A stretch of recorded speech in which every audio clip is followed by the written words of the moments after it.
Students again look here, देखिए heat, heat क्या होती है।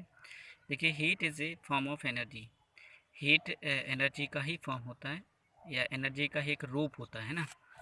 तो देखिए when there is a difference in the temperature, देखिए जब टेम्परेचर में क्या होते हैं, डिफरेंसेस होते हैं, अंतर होते हैं ऑफ सिस्टम के टेम्परेचर और टेम्परेचर में डिफरेंसेस होते हैं and surroundings, the exchange of energy take place in the form of heat.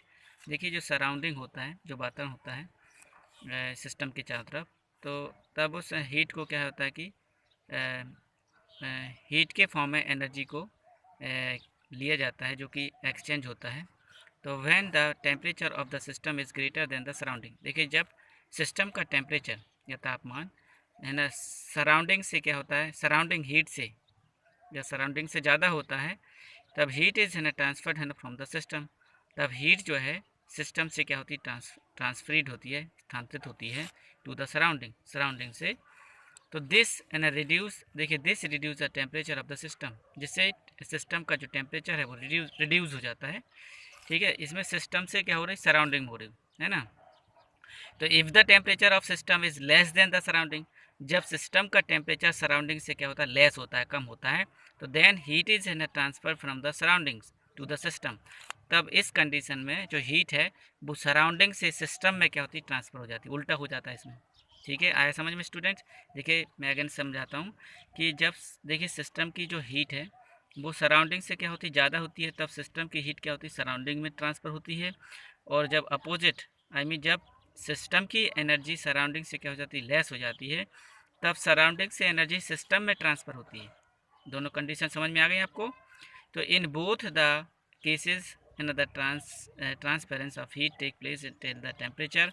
तो इन बोथ दोनों कंडीशंस में एनर्जी क्या होती है,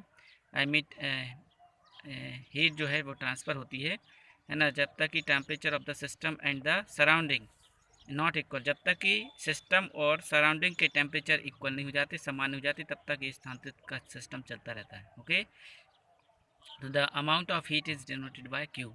देखिए जो हीट का अमाउंट है उसको क्यू से क्या है, रिप्रेजेंट किया जाता है। किससे किया जाता है स्टूडेंट्स, क्यू से रिप्रेजेंट किया जाता है। नेक्स्ट एनर्जी, देखिए एनर्जी क्या होती है, energy is defined as a capacity of doing work. तो देखिए एनर्जी देखिए वर्क की कैपेसिटी होती है ना, जो कि एनर्जी के रूप में डिफाइन की जाती है। और energy as an various form, देखिए एनर्जी के कई रूप होते हैं, और देखिए यह एनर्जी कई रूपों में होती है या कई फॉर्म कंटेन करती है।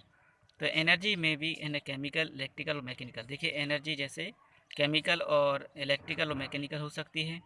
Heat is also in a form of energy, देखिए हीट पहले से भी ऑल्सो मतलब पहले से ही एनर्जी का ही फॉर्म होती है। और देखिए एनर्जी इज़ है ना involve in physical and chemical process, energy ही क्या होती है, फिजिकल केमिकल प्रोसेस में इन्वॉल्व होती है। This involvement may be in the form of work, तो यही इन्वॉल्वमेंट जो है वो है ना वर्क में चेंज हो सकता है या वर्क का ही फॉर्म है। हीट एंड लाइट एक्सेट्रा, जैसे हीट और लाइट है ना, तो ये वर्क हीट और लाइट के रूप में भी होते हैं। एनर्जी इज़ रिलेटेड है ना टू एटम्स और मॉलिक्यूल प्रेजेंट इन सिस्टम, देखिए एनर्जी जो है वो एटम और मॉलिक्यूल से रिलेटेड होती है, जो कि सिस्टम के अंदर प्रेजेंट होते हैं। Is called energy of the system, जो कि सिस्टम की एनर्जी कहलाता है। पार्टिकल्स देखिए have various type of energy, देखिए जो पार्टिकल्स होते हैं उनमें कई प्रकार की एनर्जी होती है उनके पास। फॉर एग्जांपल जैसे क्या बोल सकते हैं उनको, न्यूक्लियर एनर्जी ये पार्टिकल से प्राप्त होती है। बॉन्ड एनर्जी, बॉन्ड ब्रेक होते हैं पार्टिकल के बीच, तो बॉन्ड एनर्जी, काइनेटिक एनर्जी और पोटेंशियल एनर्जी एक्सेट्रा। देखिए स्टूडेंट्स इसमें काफ़ी सारा नॉलेज है आपको, आप अच्छे से समझिए, उसको पढ़िए, है ना। देखिए एनर्जी के जो फॉर्म है जो पार्टिकल से प्राप्त होती है, न्यूक्लियर एनर्जी के रूप में प्राप्त होती है, बॉन्ड एनर्जी, काइनेटिक एनर्जी और पोटेंशियल एनर्जी, जो कि पार्टिकल से ही रिलेटेड होती है। ओके।